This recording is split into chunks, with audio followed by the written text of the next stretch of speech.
Hello YouTube, welcome back to Nutkin Farm. It's the end of December 2022 and I'm back up here to wage war on the grass, which is getting a march on. I've just mown this about a week and a half ago and already the grass is looking like it could use another trim.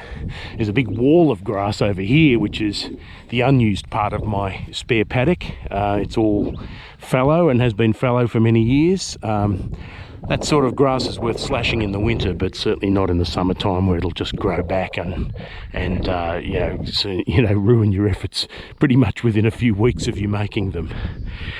Down here in block 6, you can have a look at what the crop is up to. They say by December, by Christmas time, your nuts don't get any bigger. That is, the shell starts to harden and you can't fit more nut in a hard shell. So every bit that happens from here until harvest is really just the nut maturing within the shell that you've got, filling in a bit more oil. It's the oil accumulation phase, and eventually it drops whenever the tree decides it's ready to drop them. And then comes the harvest. Over here you can see some nuts on an A4 that I've got. Quite nice healthy nuts, not overly big. A4s are meant to be a big nut and I wouldn't call these super big. But there's more of them this year than I think there was last year. The tree's sort of happy, but the leaves are a bit light green and sparse. Look, that's sort of how an A4 grows. And you can compare it with a 660, which I've got just down in the next row here. There's actually a fairly good crop on. You can see bunches of nuts on the tree. It's a quite happy tree. The foliage is dark green, much more dense. You can really just tell with an untrained eye that it is a completely different kind of tree. And instead of nuts hanging singly, which is one feature of some macadamia trees, this one has bunches. So there it is. Nothing like a good bunch of macadamia nuts to warm the heart. I might be harvesting them myself this year, given that the harvesting costs are so expensive, and while I don't have the world's best harvester, it sort of doesn't need to be. And the latest in the update from the nut processors is that it's just a rumour at this stage, but there's Marquee is apparently doing what they did many years ago and saying to people, you have to be a shareholder in Marquee, you have to be an owner of Marquee, or else they won't take your nuts. And this year, even if you are a shareholder, if your farm is under 10 planted hectares, they still won't take your nuts. So it's not just a matter of dropping the price, they're actually getting selective about whose nuts they take at all. And these are devices basically that they put in place to reduce the intake from farmers, try and send them elsewhere in a year where they're afraid they won't get a good price for the nuts. That's very fair weather friendish of a company that's supposed to be owned by growers, and I'm not at all impressed with that attitude, but you know, that's what you get. In terms of what crop the industry is going to make, well, you know, it's sort of interesting. I'm getting some good crop on these trees, but the nut set's very poor around the northern rivers, and I actually think the crop will be down on last year simply because it rained so hard in flowering season. Here in Rosebank, we're meant to get an average of 55 millimetres in September. Well, we got 208.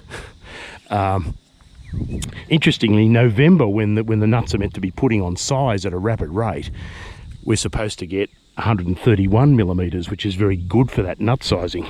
We got 28 millimetres, which is a really, really dry month. And put that in the context of a year where we're climbing just shy of 4,000 millimetres for the year, which has got to be an all-time record. Our normal rainfall here is about 1,900 millimetres a year, and we're up around 3,900 now. We'll see how much closer we get to 4,000 by the end of December. It's just a few days now, but I don't think we'll hit 4,000 somehow.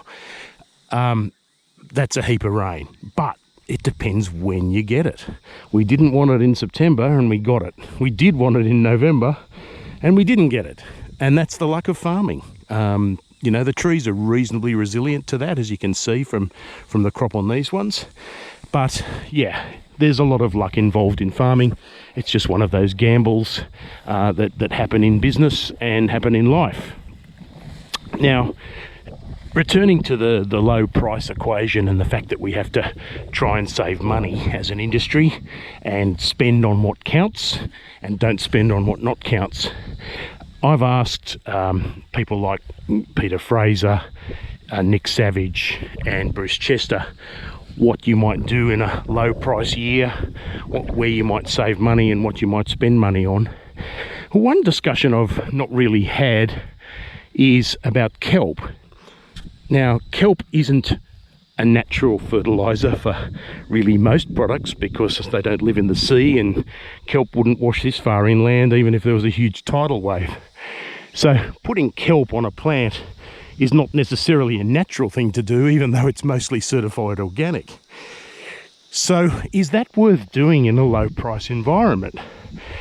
Well, first you've got to look at what kelp is, and it's a biostimulant. It's not actually a fertilizer. And by biostimulant, we're talking about a hormonal product. Kelp, growing naturally in the sea, can grow up to 1 metre a day for some species of it. It's an absolutely huge growing plant. It's full of growth hormones, and when you take the plant out, it has those growth hormones in it, and they can be applied to trees, plants, grasses even, and the results, testing over time and through a tradition of hundreds of years of use, particularly in Asia, the results do appear to stand up for it. Now, there's all sorts of claims made for kelp. In researching this video, I came across claims of disease resistance, frost resistance, pest resistance, increased bricks, which is a moisture holding capacity measure for leaves, increased yield, bigger pollen tubes, better flowering, better pollination. The list goes on and on and on, and it sort of tweaks my sort of cynicism in terms of, you know, is there something this thing doesn't do? Well, one thing it definitely doesn't do is it doesn't feed your plant the basic nutrients it needs, right? We know plants have about 16 odd nutrients that they use to our knowledge, and we feed them the big ones: nitrogen, potassium and phosphorus, in large quantities. Seaweed doesn't have any of those in large quantities, although it can have some potassium based on how it's processed. So it's not really a source of those things for your plant if you feed seaweed to your plant. What it does contain is about 60 minerals of all kinds that it picks up from the ocean, and because it's processed and brought into kelp, it's very plant available to other plants because the kelp has processed those minerals and incorporated them into their own leaves. And so it's a very bioavailable source of a bunch of minerals, most of which we don't know anything about how a plant might use them or if a plant uses them. There's even gold in kelp, believe it or not. So it's perhaps one of those things where people are using it on faith, and we know kelp works, but we're not quite sure why it works yet. And there's more to be learned about what nutrients these plants really do use, as opposed to the ones we're putting in chemical fertilizers and guessing that the plants use. So, yeah, with a little bit of faith, I suppose you could say kelp does work, and it's worth using. How much do you need to use? Well, the good news is not much, and it's a reasonably inexpensive fertilizer depending on how you apply it. The reason you don't need much is that because it's a hormonal stimulant, you just need to have enough there to provide the stimulating action, and then that's it. If you overuse kelp, the main symptom of that is you're wasting your own money, because once the stimulating effect is applied, you don't need more of it. So it's hard to overfeed kelp. It's much easier to waste money by overfeeding than you would kill a plant with it. And it's not overly acidic or alkaline. It's a little bit alkaline for most formulations. So that's good. How do you apply it? Well, for babies like these, the best way to apply it is in liquid form, particularly when planting. Matty Kelby uses it as part of his planting method, which is an amazingly good planting method. You can see the macadamia show for that. I use it in planting as well. You moisten down the roots after planting with a good seaweed solution. My favourite one is Maxi Crop, because it also contains some NPK and other nutrients and trace elements like boron that have been added to the mix, making it not just a kelp cocktail but a nutrient cocktail as well. There's sea salt and other things that can be used as well. Sea salt's a more natural product without the additives, yeah, take your pick. And look, there's many different commercial products that are known only in the farming community, like Kelpac and a few others, some of which claim to have better extraction methods and better levels of bioactive nutrients. I can't test those claims for you. I can't run through them all for you in a video of this length. Just letting you know, there's many kelp products, and they do try and differentiate themselves a little bit. In terms of the claims of stress resistance and helping a plant overcome stresses, I like a week and a half ago, I came across a macadamia seedling or sapling here, which was in a lot of trouble. Looks like it was going to die. I'll show it to you now. It still looks like it's going to die, I have to say, but I put about 9 litres of kelp-based fertiliser on it, and funnily enough, there's still a little bit of green in some of the leaves, so it's struggling on in its own way.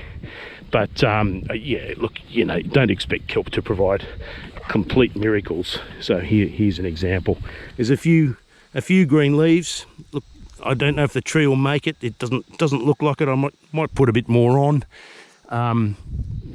We'll see. If it rescues it, I'll get back to you and let you know. Well, what about adult trees? You know, adult trees are a very big, very big, heavy, you know, leafy specimen. How would you apply kelp to an adult tree? Well, there's 2 ways macadamia farmers do that. The first way is through foliar application, and the time they do it is interesting. It's usually in the first spray of the year, which in the southern hemisphere is about August, when you're spraying for lacebug. People can put kelp and sometimes boron and zinc in that early spray to help with flowering and growth in the early spring stage, and people are a believer in that.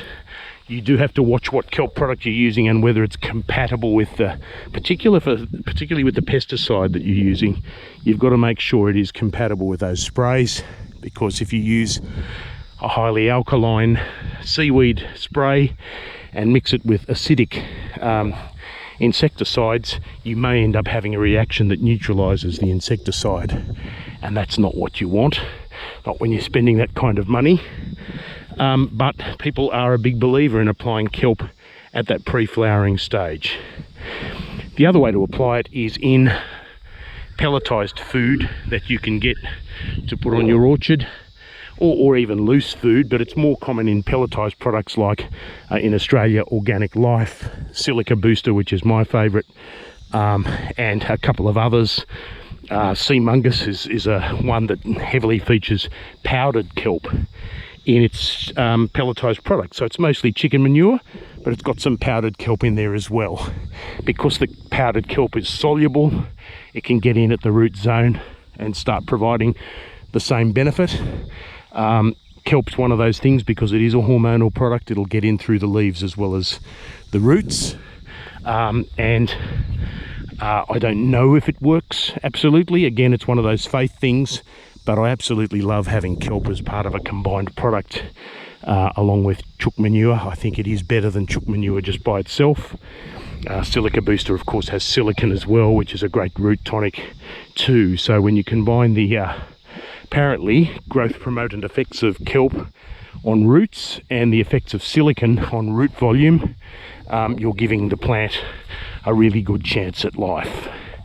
So those are the ways you can apply it, and timing wise, it seems that the best time to apply it is in that sort of growth period of the plant, prior to flowering, if you assume that kelp has some beneficial effect on that flowering, fruiting process, which is what all the claims say.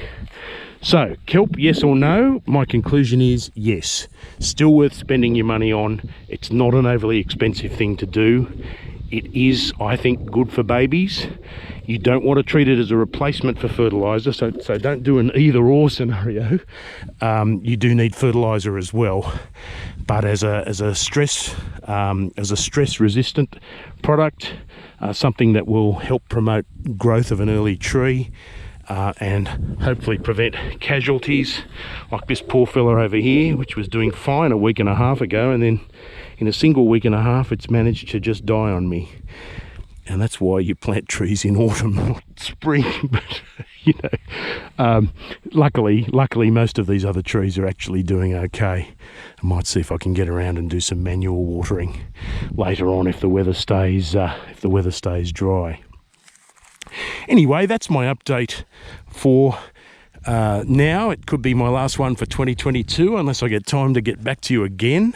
I do hope you have a happy new year if this is the last one you watch for 22, and we'll love to get back and talk to you again early in the new year, where we're going to see some interesting developments in the industry, and I'd love to talk to you. And I'd love you to talk to me as well, particularly about kelp in this video. Are you a fan of it? Do you believe in it? Have you seen signs that it works for you? Do you believe in it for babies or babies and adults? Love to hear your own experiences and your own beliefs about kelp, because it is quite largely a belief thing, but it is belief on a massive scale. And yeah, any farm managers who are bean counters, I'd love to know whether you're keeping kelp in your rotation as part of what you're preserving in your own industry. Okay, talk to you soon. Bye for now.